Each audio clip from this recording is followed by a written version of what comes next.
आज याद रखें, आपको सेवा करनी है।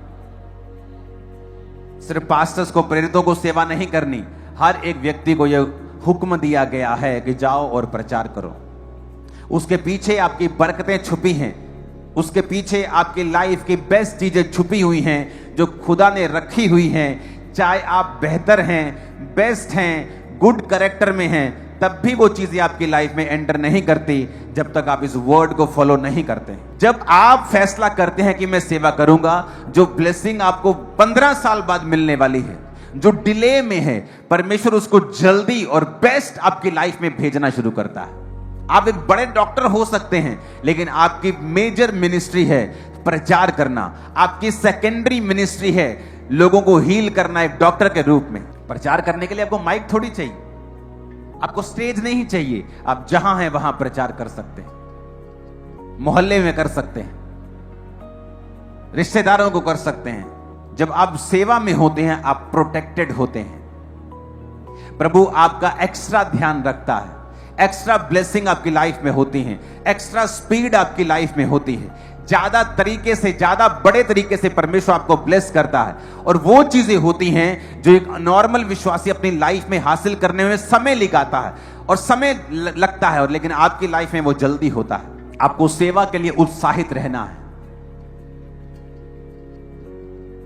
बाइबल कहती है, जब हम 2 तिमुथियुस पढ़ते हैं, पर जितने मसीह यीशु में भक्ति के साथ जीवन बिताना चाहते हैं वो सब सताए जाएंगे। परसिक्यूशन एक ऐसा दुख जिसका वायदा किया गया है कि परमेश्वर कहता है वो उनकी जिंदगी में आएगी जो लोग अच्छी तरह से भक्ति के साथ जीवन बिताएंगे और राइचियसनेस में होंगे, ये उनके जीवन में होगी। परमेश्वर ने कहा वो धार्मिकता के कारण तुम सताए जाओगे। धार्मिकता क्या है? अपने माता और पिता की आज्ञाओं को मानना। धार्मिकता क्या है? शराब ना पीना और एक धर्मी जीवन जीना, चोरी ना करना, हत्या ना करना, व्यभिचार ना करना, अपनी पत्नी से, अपने पति से वफादार रहना, यह धार्मिकता है। सोचो, जब तुम पापी थे, जब तुम शराबी थे, तुम सताए नहीं जाते थे, लोग तुम्हारे बारे में कुछ बोलते नहीं थे। लेकिन जैसे तुम चर्च में आए, तुम सताए जाते हो। इसलिए नहीं तुम बुरा कुछ कर रहे हो, कहता धार्मिकता के कारण तुम्हें सताया जा रहा है। क्यों? क्योंकि शैतान को पता है ये असली परमेश्वर है। ये साबित करता है कि क्राइस्ट में आने से ही आपको क्यों सताया जाता है, क्योंकि शैतान को पता है यही इसका छुटकारा हो जाएगा और यही इस स्वर्ग राज्य का वारिस होगा, यही इसके बंधन टूटेंगे, यही ये पापों से आजाद होगा, यही से सब कुछ इसको मिलेगा, उसे मालूम है। लेकिन कहता तुम्हारा मेडल है, अगर तुम्हें मेरे नाम के कारण सताया जाए, ये तुम्हारी उपलब्धि है। सोच लो कि तुम्हें मेडल मिल रहे हैं, किसी को सिल्वर, किसी को ब्रॉन्ज, किसी को गोल्ड। कहता जितना बड़ा सताव उतना बड़ा मेडल। ये हमारा मेडल है, ये हमारा अचीवमेंट है। कहता इससे आनंदित होना। परसिक्यूशन से बचने की कोशिश मत करो। अपने जीवन में अपना सबसे बड़ा साथी परमेश्वर को बनाएं और उससे हर बात शेयर करें, उसे इग्नोर ना करें। अगर आप उसे अपना साथी बनाएंगे और उससे प्रेम करेंगे, वो लाइफ टाइम आपके संग रहेगा, आपको शर्मिंदा नहीं होने देगा। वो आपकी हर चीज को कंप्लीट करेगा, हर कदम में वो आपके साथ होगा। उसको पहला माने, उसको प्रथम प्यार करें। चाहे आपकी एंगेजमेंट हो गई है, लेकिन आपका साथी आपको छूने ना पाए जब तक आपकी शादी नहीं होती, क्योंकि आप परमेश्वर के हैं। यूहन्ना 15 उसकी 18 से 20 में लिखा है, यदि संसार तुमसे बैर रखता है तो तुम जानते हो, क्योंकि उसने तुमसे पहले मुझसे बैर रखा है।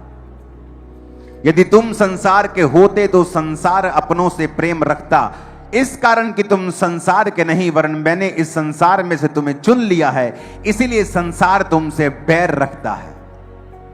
जो बातें मैंने तुमसे कही थी, दास अपने स्वामी से बड़ा नहीं होता, याद रखो उन्होंने मुझे सताया तो तुम्हें भी सताएंगे, मेरी मानी तो तुम्हारी भी मानेंगे। वचन कहता है, परमेश्वर ने कहा उन्होंने मुझसे व्यर्थ बैर किया। अगर उसने हरे भरे से ऐसा किया तो सूखों के साथ वो क्या कुछ नहीं करेंगे। लेकिन मैं बात एक बताना चाहता हूं। वचन कहता है कि जब इजरायली मिस्र में थे तो परमेश्वर ने उनसे कहा कि मैं इनको बढ़ाऊंगा और फूलूंगा और फुलाऊंगा।